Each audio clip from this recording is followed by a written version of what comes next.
नमस्कार दोस्तों, welcome to the YouTube channel of chem crush. आज हमारा जो है chapter 1 some basic concept of chemistry class 11th का लेक्चर नंबर 2 है ये। अभी तक जो फर्स्ट वाला जो लेक्चर है आपको प्लेलिस्ट में मिल जाएगा, अगर आपने वो नहीं देखा है तो प्लीज़ उसको देख लीजिए। तो लेक्चर 2 में हम स्टार्ट करने वाले कहानी हमारी एटम से स्टार्ट होगी। तो देखो बेटा, अगर एटम्स को अगर समझना है तो देखो, कोई भी चीज़ आपके पास, कोई भी मैटर है ना, कोई भी चीज़ है, कोई भी सब्सटेंस है, सपोज करो कोई भी आपके पास एक सब्सटेंस है, कुछ भी है आपके पास, है ना। जैसे कि मेरे हाथ में ये जो है आप मार्कर देख रहे, इस मार्कर को अगर मैं ब्रेक करूं, है ना, ब्रेक करूं, इतना ब्रेक करूं कि उससे छोटा कुछ हो ही नहीं सकता, है ना, उससे छोटा कुछ हो ही नहीं सकता। तो सब्सटेंस को आप ब्रेक कर रहे हो, break up to infinite time, है ना, इनफाइनाइट टाइम। बहुत बार इसको जितना आप ब्रेक कर सकते हो कर लो। आप क्या करोगे, आपको क्या मिलेगा, स्मॉलेस्ट पार्टिकल मिलेगा। इससे आपको मिलेगा स्मॉलेस्ट पार्टिकल, जो कि और इंडिविजुअल पार्टिकल, है ना, उस पार्टिकल को और ब्रेक नहीं कर सकते आप या तो उसको बोल लो स्मॉलेस्ट पार्टिकल या फिर इंडिविजुअल पार्टिकल। तो बेटा इसी स्मॉलेस्ट या फिर इंडिविजुअल पार्टिकल को नाम दिया गया, ग्रीक भाषा का एक शब्द उठाया गया। ठीक है, ग्रीक भाषा का एक शब्द होता है एटोमिया। ठीक है बेटा, एटोमिया जो शब्द होता है, इसका जो मतलब होता है इंडिविजुअल। इसका मतलब होता है इंडिविजुअल, जिसको और टुकड़े नहीं किया जा सकता है। तो इंडिविजुअल, इसी एटोमिया वर्ड से शब्द लिया गया यहाँ पर इस चीज़ को समझाने के लिए, और यहाँ से आया टर्म एटम। तो इस तरीके से एटम हुआ। अब जब ये कहानी जब चल रही थी ना, ये करीब करीब अराउंड 150 ईयर्स अगो की बात है, पुरानी बात है, 150 ईयर्स अगो। तो जब ये सब कहानी चल रही थी तो अब इन्होंने एटम तो समझा दिया कि ठीक है भाई, एटम जो हो गया इंडिविजुअल या फिर स्मॉलेस्ट पार्टिकल हो गया। ठीक है, तो उससे पहले, अच्छा 150 ईयर्स अगो एक साइंटिस्ट थे डाल्टन। तो उन्होंने डाल्टन्स की एटॉमिक थ्योरी दी। उन्होंने बेसिकली एटम्स के बारे में कुछ बताए। ठीक है, बहुत सारे एटम्स थे, उस समय अराउंड 25-26 के अराउंड में एटम थे। तो अब जो तुम्हारे पास एक चीज़ आने वाली है यहाँ पे, डाल्टन्स एटॉमिक थ्योरी। डाल्टन्स कुछ नहीं है, एक थ्योरी है। उन्होंने कुछ बातें रखी, है ना, जैसे कि हम लोग बैठे, आप लोग बैठे हो और आपने एटम के बारे में आपने कुछ कुछ बोला। ठीक है, उसी तरीके से डाल्टन साहब थे, जॉन डाल्टन। तो उन्होंने भी जो है एटम के बारे में अपने कुछ विचार प्रस्तुत किए। तो उन्होंने देखो 4-5 बातें रखी। जो पहली बात उन्होंने बोले कि एटम जो होता है वो इंडिविजुअल होता है। ठीक है भैया, हमें समझ में आ रहा है, एटम जो है इंडिविजुअल है, मतलब एटम को और टुकड़े नहीं किया जा सकता। दूसरी बात उन्होंने बोली कि एटम ऑफ सेम, एक ही एलिमेंट के जितने भी एटम होंगे, है ना, एक पर्टिकुलर एलिमेंट के जितने भी एटम होंगे, 1000 हो, 2000 हो, 5000 हो, 1 लाख हो, सब आइडेंटिकल होंगे, है ना। Atom of same element are identical. Atom of same element are identical, ये चीज़ इन्होंने बोली। ठीक है भैया। दूसरी बात, इसी को उल्टा करके बोल दिया तीसरी बात कि atom of different element are different. Atom of different element are different.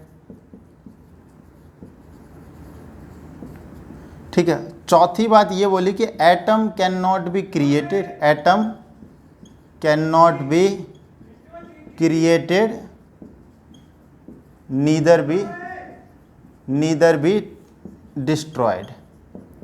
Atom can not be created neither be destroyed. Atom को ना तो बनाया जा सकता है, ना ही इसको बिगाड़ा जा सकता है। और लास्ट 5वीं बात उन्होंने क्या बोली, यहाँ पे समझो, 4 बातें क्या है, इंडिविजुअल है, atom of same element are identical, atom of different element are different, है ना, उनकी प्रॉपर्टी सेम नहीं होती है, इनकी प्रॉपर्टी सेम होती है ना। इसका मतलब क्या हुआ, सेम प्रॉपर्टी, है ना, आइडेंटिकल का मतलब, और इसका क्या मतलब हुआ, डिफरेंट प्रॉपर्टी, डिफरेंट प्रॉपर्टी, ठीक है।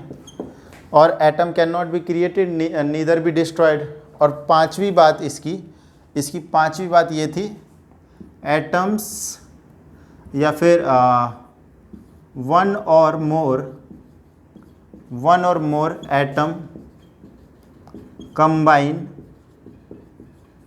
वन और मोर कंबाइन टू फॉर्म मॉलिक्यूल्स। तो ये 5 बातें जो है डाल्टन्स ने अपनी एटॉमिक थ्योरी में कही। बहुत ही मैंने ब्रीफ में दिया इसको, बहुत ही ज़्यादा ब्रीफ में इसको दिया है मैंने। तो इस चीज़ को समझाने, इस चीज़ को जो इसमें देखो और चीज़ बता, तो इंडिविजुअल ये तो ठीक बात है, लेकिन ये भी कहीं ना कहीं अब उतना प्रॉपर नहीं है, 100% इसको हम नहीं बोल सकते कि सही है, क्योंकि एटम के अंदर भी और भी पार्टिकल्स होते हैं, जैसे कि और भी क्या होते हैं, इलेक्ट्रॉन, प्रोटॉन, न्यूट्रॉन, उनकी खोज बाद में हुई थी, बहुत पहले की बात है। Atom of same element are identical, ये भी गलत बात हो गया, ठीक है। एक्चुअली में ना अभी जो है ना इसमें से क्या जो वैलिड है, एक ये वाला atom can not be created neither be destroyed, और वन और more atom combine to form molecule, केवल 2 ये वाली जो प्रॉपर्टी है ना, यही वैलिड है आज की डेट में। तो बेटा तो सवाल उठता है कि इनमें क्या हुआ, इंडिविजुअल है, ऐसा नहीं है ना, ये जो है ये ब्रेक हो गई है, ये नहीं ब्रेक हो गई है ना। सब एटॉमिक पार्टिकल खोज लिए गए हैं, सब एटॉमिक पार्टिकल्स खोज लिए गए हैं। तो इसलिए अब जो ये वाला जो फर्स्ट जो इनकी जो पोस्टुलेट है, अब उसका कोई मतलब नहीं है। सब एटॉमिक पार्टिकल में इलेक्ट्रॉन, प्रोटॉन, न्यूट्रॉन, ये सब चीज़ आ जाती है। और इनके अलावा बहुत सारे म्यून्स है, बोसोन्स है, फर्मियोन्स है, ठीक है, बहुत सारी चीज़ें। Atom of same element are identical, नहीं भाई ये भी गलत है। डिफरेंट एलिमेंट के जो एटम जो होते हैं ना, वो भी सेम होते हैं। जब आइसोबार की खोज हुई, आइसोबार जब खोज लिए गए तो ये चीज़ फेल हो गया। हमें पता है ना आइसोबार, अभी मैं बताऊंगा, वैसे आपने 10th क्लास में ही पढ़ा होगा, ऐसे एटम जिनका जो है मास नंबर सेम हो बट जो है एटॉमिक नंबर वो डिफरेंट हो। और ये वाला जो प्रॉपर्टी है एटम ऑफ डिफरेंट, ये जो है आइसोटोप जो खोजने की वजह से जो है इनका जो प्रभाव है कम हो गया। तो आप देख पा रहे हो कि जो डाल्टन्स एटॉमिक थ्योरी में जो 5 प्रॉपर्टीज़ है, उसमें से 3 तो आपकी तो वैसे ही बेकार हो गई। तो मैंने ये लिखा कि, तो चलो आपका मतलब ये सवाल होना चाहिए कि सर आपने ये लिखा ही क्यों, ठीक है, लिखा इसलिए बेटा कि आपको कम से कम एटलीस्ट नॉलेज होना चाहिए कि 5 कौन सी थी। उसके बाद जैसे कि अब मैं जो टॉपिक उठाऊंगा आइसोबार, आइसोटोप, तो you have to know the all the backgrounds, है ना। Isobar, isotope, electron, proton, neutron, में इनके बारे में जब इन्फॉर्मेशन दूंगा तो यू शुड नो एवरीथिंग, है ना, इससे पीछे क्या हुआ। तो आइसोबार ऐसे मैं उठा के समझाने लग जाऊँ तो कहाँ से ये टॉपिक को एक बेस भी बनाना होता है ना। और वन और more atom combine to form molecules, ये भी चीज़ है, ठीक है। तो आपको इस लेक्चर में मैंने क्या बताया कि भाई एटम को अगर आप ब्रेक करते चले जाओ तो आपको सब्सटेंस को आप या फिर किसी भी मैटर को आप ब्रेक करते जाओ तो आपको क्या मिलेगा, आपको मिलेगा एटम। एटम जो शब्द आया कहाँ से आया, एटोमिया, जो कि कहाँ का एक ग्रीक लैंग्वेज का वर्ड है, ठीक है। और डाल्टन्स एटॉमिक थ्योरी और उसके पोस्टुलेट और इनकी जो कमियां, लिमिटेशंस है, वो कौन सी थ्योरी, जो कौन सा पोस्टुलेट क्यों फेल हो रहा है उसका मैंने रीज़न दे दिया। इंडिविजुअल ऐसा नहीं है। After the discovery of subatomic particle like electron, proton, neutron, we know that atom is no longer is the smallest particle, rather electron, proton, neutron, और इन तीनों में से भी इलेक्ट्रॉन। आइसोबार क्या होता है, आइसोटोप क्या होता है, ये सब चीज़ें 1 by 1 जो है आगे पढ़ेंगे in next lecture. Thank you so much.